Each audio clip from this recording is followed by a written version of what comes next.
แต่การได้ใช้เรื่องทัวร์เรื่องมูลนิธิบ้านในคลายจีบวัตสัตว์นำบงในกัมพูชีឧបត្ថម្ភដោយ Michael 7 យ៉ាង Coreno រសជាតិដើមពីប្រទេសកូរ៉េឆ្ងាញ់ជាប់ចិត្ត ក្លឹបដំណាងកម្ពុជាប្រធានលេខស្វែងរៀងកាន់តែខិតជិតឈានដល់វគ្គដាច់ប្រត់ហើយពីនវ័នលំដាប់អាស៊ីទី3 AFC Challenge League រដូវកាល 2024-2025 បន្ទាប់ពីយកឈ្នះ Malaysia United ក្នុងលទ្ធផល 3-0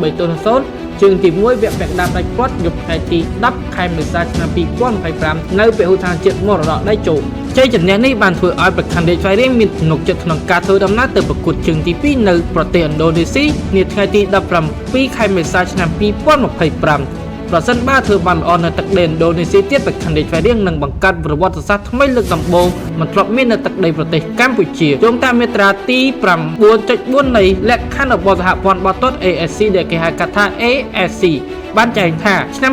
2025 នេះជាឆ្នាំពិសេសដូច្នេះក្រុមដែលឡើងទៅវគ្គផ្ដាច់ព្រ័ត្រនៅតំបន់អាស៊ីខាងកើតគឺជាអ្នកធ្វើម្ចាស់ផ្ទះសម្រាប់ការរៀបចំការប្រកួតវគ្គផ្ដាច់ព្រ័ត្រពានរង្វាន់ AFC Challenge League រដូវកាល 2024-2025 ក្រៅពីឱកាសក្នុងការបង្កើតប្រវត្តិសាស្ត្រធ្វើជាម្ចាស់ផ្ទះជាលើកដំបូងប្រធានលេខស្វែងរៀងក៏មានរឿងល្អជាច្រើនទៀតសម្រាប់បាល់ទាត់កម្ពុជាក្នុងករណីប្រធានលេខស្វែងរៀងបានត្រឹមស្មើឬឈ្នះ Malaysia United នៅក្នុងជើងទី2ប្រធានលេខស្វែងរៀងនឹងឡើងទៅកាន់វគ្គផ្ដាច់ព្រ័ត្រដែលបានប្រាក់រង្វាន់ក្នុងដៃចំនួន